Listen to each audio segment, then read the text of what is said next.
Hi friends, this is বানি and welcome to my channel. বন্ধুরা, আজকে আমি তোমাদের জন্য কিছু দারুণ স্ট্রাকচার নিয়ে এসেছি। প্রত্যেকটা স্ট্রাকচার প্রচন্ড ইম্পর্টেন্ট। আমরা প্রায় সেন্টেন্সে এগুলোর সম্মুখীন হয়ে থাকি, আর প্রায় কনফিউজড হয়ে যায় সেন্টেন্সে এগুলো ঠিক কোন অর্থে ব্যবহার করা হচ্ছে। আজকে আমরা কিছু দারুণ স্ট্রাকচার দেখতে চলেছি। আমি প্রত্যেকটার সাথে এক্সাম্পল দিয়ে তোমাদেরকে বুঝিয়ে দেওয়ার চেষ্টা করব সেন্টেন্স এগুলোর সঠিক ব্যবহার। দেখো, স্ট্রাকচারগুলো ব্যবহার করে তোমরা তোমাদের ইংলিশটাকে আরেকটু এনহ্যান্স করে তুলতে পারবে। তোমরা তোমাদের সেন্টেন্সগুলোকে আরেকটু অ্যাডভান্সড করে তুলতে পারবে। তো আজকের ভিডিওটা কিন্তু খুবই ইম্পর্টেন্ট, খুবই ফ্রুটফুল হতে চলেছে। তোমরা কোথাও যাবে না, আমার সাথে ভিডিওটা একদম শেষ পর্যন্ত থাকবে। যা চ্যানেলে নতুন প্রথম আমার ভিডিও দেখছো তারা প্লিজ চ্যানেলটাকে সাবস্ক্রাইব করে নিও। তাহলে যখনই আমি ভিডিও আপলোড করবো তোমরা নোটিফিকেশন পেয়ে যাবে। তো আর দেরি না করে শুরু করা যাক আজকের ভিডিও। আমরা বাংলায় প্রায় বলে থাকি, কৌতুক করে একটা গম্ভীর পরিবেশকে সহজেই সাধারণ করে দেওয়া যায়।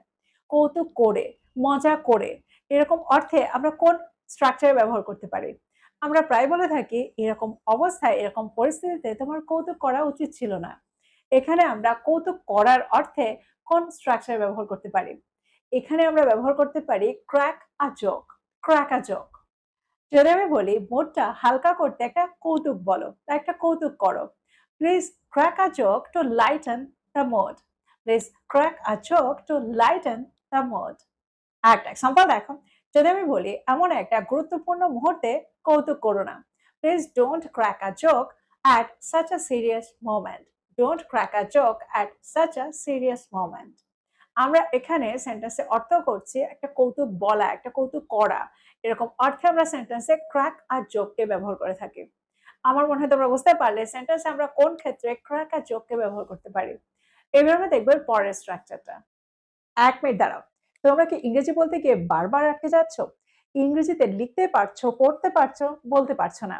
নিজের সাথে কথা বলতে তো পারছো, কিন্তু কারোর সামনে ইংরেজিতে কথা বলতে পারছো না। কেউ যখন ইংরেজি বলছে তখন তোমরা সাইলেন্ট হয়ে যাচ্ছ। সত্যিই কি তোমরা এই সমস্যাটার মুখে বারবার পড়ছো? সমস্যাটা দূর করার জন্য তোমরা কি করছো? কিভাবে ইংরেজি শিখছো? তোমরা হয়তো ভাবছো তোমাদের কাছে অনেক সময় রয়েছে। এখন না, পরে করব। এখন প্র্যাকটিস করার সময় নেই। কিন্তু বিশ্বাস করো, সময় কিন্তু একদম পালিয়ে যাবে। আর ইংরেজি শেখাটা আর হবে না। আর এটা ভেবে আমি তোমাদের জন্য ঠিক ২ মাসের গোল সেট করেছি। ইয়েস, অনেক সময় নেই। ঠিক ২ মাসের মধ্যেই তোমরা ইংরেজিতে কথা বলবে। 7 সেপ্টেম্বর থেকে আমি একটা নতুন কোর্স লঞ্চ করছি। এই কোর্সটা সম্পূর্ণ বিগিনার্সদের জন্য। তোমরা যারা বিগিনার্স তারা এই কোর্সটাতে ফটাফট এনরোল করো। দেখো, এই কোর্সটাতে আমি তোমাদের মুখ থেকে ইংরেজি বলাবো। তোমরা যারা বিগিনার্স তারা নিজেদের ভোকাবুলারিটাকে আরো স্ট্রং করে ফেলবে। প্রচুর ফ্রেজ, প্রচুর এক্সপ্রেশনের ব্যবহার শিখবে। আমি প্রতিদিন তোমাদেরকে প্র্যাকটিস করাবো। প্রতিদিন একটা দারুণ প্ল্যাটফর্ম পাবে যেখানে তোমরা প্র্যাকটিস করতে পারবে। মাত্র ২ মাসের মধ্যেই তোমরা তোমাদের নিজেদের ইংলিশটাকে আরো এনহ্যান্স করে ফেলবে। তাই আর দেরি না করে ফটাফট এনরোল করে ফেলো। আর একটু দাঁড়াও, আমার কাছে তোমাদের জন্য আরো একটা গুড নিউজ রয়েছে। ইয়েস, আমি 10th সেপ্টেম্বর থেকে একটা অ্যাডভান্সড কোর্স লঞ্চ করছি। আর এখানে তোমরা যারা ইন্টারমিডিয়েট লেভেলে রয়েছে তারা নিজেদেরকে অ্যাডভান্সড লেভেলে নিয়ে যেতে পারবে। দ্যাট মিনস ওখানে তোমরা তোমাদের নিজেদের কনফিডেন্সটাকে আরো ডেভেলপ করে ফেলবে। কারোর সাথে ইংরেজিতে কথা বলার সময় আর হেজিটেশন নয়। কোনো ইন্টারভিউতে আর চুপ করে বসে থাকা নয়। আর ফিসটা শুনে তোমরা অবাক হয়ে যাবে। বিগিনার কোর্সের জন্য মাত্র 500 আর অ্যাডভান্সড কোর্সের জন্য মাত্র 600। তো আর দেরি না করে ফটাফট এনরোল করে ফেলো। Now let's back to the video. আমরা প্রায় বলে থাকি, মাথায় রেখো তোমার কথাগুলো অন্যের জন্য কষ্টদায়ক হতে পারে। মাথায় রেখো সবাই ভুল করে থাকে। সবাই ছোটখাটো ভুল করে থাকে। মাথায় রেখো, মনে রেখো, এরকম অর্থে আমরা সেন্টেন্স একটা দারুণ স্ট্রাকচার ব্যবহার করতে পারি। এখানে আমরা ব্যবহার করতে পারি bear in mind. Bear in mind. Sentence দেখো, সেন্টেন্সে আমরা বিয়ার ইন মাইন্ড কে ঠিক কিভাবে ব্যবহার করছি। যদি আমি বলি মাথায় রেখো সবাই ভুল করে, bear in mind that everyone makes mistakes. bear in mind that everyone makes mistakes. আরেকটা এক্সাম্পল দেখো, যদি আমি বলি মাথায় রেখো তোমার কথাগুলো অন্যদের কষ্ট দিতে পারে, bear in mind that your words can hurt others. bear in mind that your words can hurt others. আরেকটা এক্সাম্পল দেখো, যদি আমি বলি একটা সিদ্ধান্ত নেওয়ার আগে সম্ভাব্য সমস্ত পরিণতি মাথায় রেখো। Before making a decision, bear in mind all the possible consequences. Before making a decision, bear in mind all the possible consequences. আরেকটা এক্সাম্পল দেখো, যদি আমি বলি মনে রেখো বা মাথায় রেখো প্রত্যেকটা চ্যালেঞ্জই উন্নতির একটা সুযোগ। Bear in mind that every challenge is an opportunity to grow. Bear in mind that every challenge is an opportunity to grow. তো এক্সাম্পল গুলোর মধ্যে দিয়ে আমার মনে হয় তোমরা বুঝতে পারছো সেন্টেন্সে আমরা স্ট্রাকচারটাকে ঠিক কিভাবে ব্যবহার করি। আমরা বাংলায় প্রায় বলে থাকি সে ইংরেজিতে ভালো উন্নতি করছে, সে তার লক্ষ্যে ভালো উন্নতি করছে। উন্নতি করার অর্থে আমরা একটা দারুণ স্ট্রাকচার ব্যবহার করতে পারি। এখানে আমরা ব্যবহার করতে পারি make progress, make progress in, make progress on. আচ্ছা, আমরা কখন মেক প্রোগ্রেস ইন এর ব্যবহার করব আর কখন আমরা মেক প্রোগ্রেস অন এর ব্যবহার করব, আবার কখনো কখনো আমরা মেক প্রোগ্রেস টুয়ার্ডস এর ব্যবহারও দেখি। তো কোনটার ব্যবহার আমরা কখন করব? দেখো, যখন আমরা কোনো সাবজেক্টে উন্নতি করার অর্থ করি, কোনো বিষয়ে উন্নতি করার অর্থ করি, তখন আমরা মেক প্রোগ্রেস ইন এর ব্যবহার করে থাকি। দ্যাট মিনস আমরা এখানে বলে থাকি মেক প্রোগ্রেস ইন ইংলিশ। আমরা ইংলিশ একটা সাবজেক্ট হিসেবে কনসিডার করি আর তার আগে আমরা ইন এর ব্যবহার করি। দ্যাট মিনস মেক প্রোগ্রেসের সাথে আমরা ইন এর ব্যবহার তখন করি যখন আমরা একটা বিষয়ের ওপর উন্নতি করার কথা বলি। যদি আমি বলি সে ইংরেজিতে ভালো উন্নতি করছে বা সে ইংরেজিতে ভালো অগ্রগতি করছে, she is making good progress in English, she is making good progress in English. আর একটা এক্সাম্পল দেখো, যদি আমি বলি যদি তুমি প্রতিদিন অনুশীলন করো তাহলে তুমি দ্রুত অগ্রগতি করবে। If you practice every day you will make rapid progress. If you practice every day you will make rapid progress.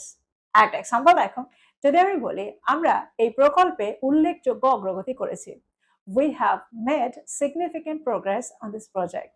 We have made significant progress on this project. দেখো, আমরা এখানে on এর ব্যবহার করব। আমরা যখন প্রজেক্টের কথা বলবো বা কোনো টাস্কের কথা বলবো তখন আমরা তার আগে on এর ব্যবহার করব প্রোগ্রেসের সাথে, make progress plus on plus project or any task। তাহলে আমরা টুয়ার্ডস এর ব্যবহার কখন করব? যখন আমরা কোনো লক্ষ্য নিয়ে কথা বলবো, towards our goal. She is making progress towards her goal. তো এক্সাম্পল গুলোর মধ্যে দিয়ে আমার মনে হয় তোমরা বুঝতে পারলে সেন্টেন্সে আমরা স্ট্রাকচারটাকে ঠিক কিভাবে ব্যবহার করছি। এবার আমরা দেখব এর পরের স্ট্রাকচারটা। আমরা বাংলায় প্রায় বলে থাকি তোমার দায়িত্বটা সঠিকভাবে পালন করো, দায়িত্বটা পালন করো, তোমার কর্তব্যটা তুমি করে যাও। এরকম অর্থে আমরা সেন্টেন্সে কোন স্ট্রাকচার ব্যবহার করতে পারি? আমরা কি এখানে ডু এর ব্যবহার করব? দায়িত্ব পালন করার অর্থে আমরা কি ডু দ্য রেসপন্সিবিলিটি বলবো, ডু ইউর রেসপন্সিবিলিটির ব্যবহার করব? না, আমরা এখানে একটা দারুণ স্ট্রাকচার ব্যবহার করতে পারি। আমরা এখানে বেশ কয়েকটা স্ট্রাকচার ব্যবহার করতে পারি। আমরা এখানে বলতে পারি carry out your responsibilities, carry out your responsibilities, বা আমরা এখানে বলতে পারি ফুলফিল ইয়োর রেসপন্সিবিলিটিস। এক্সাম্পল দেখো, যদি আমি বলি সে সব সময় আন্তরিকতার সঙ্গে তার দায়িত্ব পালন করে, he always carries out his responsibilities sincerely, he always carries out his responsibilities sincerely. এবার যদি আমি বলি সে তার দায়িত্বগুলো পালন করতে ব্যর্থ হয়েছিল, তাহলে সেন্টেন্সটা কি হবে? He failed to carry out his responsibilities, he failed to carry out his responsibilities. একটা এক্সাম্পল দেখো, যদি আমি বলি নিষ্ঠা আর শৃঙ্খলার সঙ্গে তোমার দায়িত্বগুলো পালন করো, সেন্টেন্সটা কি হবে? এখানে আমরা বলবো carry out your responsibilities with dedication and discipline, carry out your responsibilities with dedication and discipline. তো আমার মনে হয় তোমরা বুঝতে পারছো সেন্টেন্সে আমরা স্ট্রাকচারটাকে ঠিক কিভাবে ব্যবহার করছি। এখানে আমরা ব্যবহার করতে পারি fulfil your responsibilities. That means এখানে আমরা বলতে পারি fulfil your responsibilities with dedication and discipline. তো আমার মনে হয় তোমরা বুঝতে পারছো সেন্টেন্সে আমরা স্ট্রাকচারগুলোকে ঠিক কিভাবে ব্যবহার করছি। আমরা প্রায় বলে থাকি একটা কথোপকথন শুরু করো, একটা কথোপকথনের সূচনা করো। এখানে আমরা ব্যবহার করতে পারি spark a conversation, spark a conversation. একটা তর্ক বিতর্কের শুরু হয়ে গিয়েছিল, এরকম অর্থেও আমরা স্পার্ক এর ব্যবহার করতে পারি, স্পার্ক আ ডিবেট। দেখো, এখানে আমরা অর্থ করি হঠাৎ করে কোনো কনভারসেশন শুরু করা, কোনো অপরিচিত লোকের সাথে কনভারসেশন শুরু করা, একটা কনভারসেশনের সূচনা করা। এরকম অর্থে আমরা স্পার্ক আ কনভারসেশনের ব্যবহার করে থাকি। একটা আর্গুমেন্টের সূচনা হয়েছিল, তাদের কথোপকথন থেকে হঠাৎ একটা তর্ক বিতর্কের সূচনা হয়েছিল, এরকম অর্থেও আমরা স্পার্ক আ ডিবেটের ব্যবহার করে থাকি। এক্সাম্পল দেখো, যদি আমি বলি তিনি একটা কনভারসেশন শুরু করার জন্য, সূচনা করার জন্য একটা মজার প্রশ্ন করেছিলেন, সেন্টেন্সটা কি হবে? He asked an interesting question to spark a conversation, He asked an interesting question to spark a conversation. দেখো ইন্টারেস্টিং কোয়েশ্চেন আকর্ষণীয় প্রশ্ন আমরা বলি না, আমরা বলে থাকি একটু মজার প্রশ্ন করেছিল, এরকম অর্থেও আমরা ইন্টারেস্টিং কোয়েশ্চেনের ব্যবহার করে থাকি। একটা এক্সাম্পল দেখো, তার মন্তব্য একটা কথোপকথনের সূচনা করেছিল যেটা ঘন্টার পর ঘন্টা চলেছিল। Her comment sparked a conversation that lasted for hours. Her comment sparked a conversation that lasted for hours. তো আমার মনে হয় তোমরা বুঝতে পারছো স্ট্রাকচারটাকে আমরা কিভাবে ব্যবহার করছি। এবার আমরা দেখবো একটা দারুণ স্ট্রাকচার। আমরা বাংলায় প্রায় বলে থাকি সেটা করতে রাজিই নয়, সেটা করতেই চাইছে না, সেটা করতে একেবারে প্রস্তুতই নয়। এরকম অর্থে আমরা সেন্টেন্সে কোন স্ট্রাকচার ব্যবহার করতে পারি? এখানে আমরা দুটো দারুণ স্ট্রাকচার ব্যবহার করতে পারি। এখানে আমরা বলতে পারি not at all ready to do something, that means subject plus not at all ready to do something. আবার এখানে আমরা বলতে পারি not at all willing to do something, that means subject plus not at all plus willing plus to plus verb, that means verb এর first form. Example দেখো, যদি আমি বলি সে একেবারেই তার ভুল স্বীকার করতে চাইছে না, দ্যাট মিনস সে তার ভুল স্বীকার করতে একেবারেই প্রস্তুত নয়। He is not at all ready to admit his mistake. He is not at all ready to admit his mistake. আরেকটা এক্সাম্পল দেখো, যদি আমি বলি আমি একেবারেই ওই প্রশ্নটির উত্তর দিতে প্রস্তুত নই, I am not at all ready two answer that question, I am not at all ready two answer that question. আবার আমরা এখানে এটাও বলতে পারি I am not at all willing two answer that question, that means আমি ওই প্রশ্নটার উত্তর দিতে একেবারেই ইচ্ছুক নই। আবার আমরা প্রায় বলে থাকি সে একেবারেই আমার কথা শুনতে চায় না, he is not at all ready to listen to me, he is not at all ready to listen to me, he is not at all willing to listen to me. সে একেবারেই বাড়ি যেতে চায় না, দ্যাট মিনস সে বাড়ি যেতে একেবারেই প্রস্তুত নয়, he is not at all বা she is not at all ready to go home. বা আমরা এখানে বলতে পারি she is not at all willing to go home. তো এক্সাম্পলগুলোর মধ্যে দিয়ে আমার মনে হয় তোমরা বুঝতে পারলে এই সেন্টেন্সগুলোকে আমরা কিভাবে তৈরি করতে পারি। আমার মনে হয় প্রত্যেকটা স্ট্রাকচার, প্রত্যেকটা সেন্টেন্সকে তোমরা বুঝতে পারলে। প্রত্যেকটা স্ট্রাকচারকে নোট ডাউন করো আর এগুলো দিয়ে প্রচুর সেন্টেন্স তৈরি করো। আর সেগুলোকে প্রতিদিনের কনভারসেশনে ইনক্লুড করো।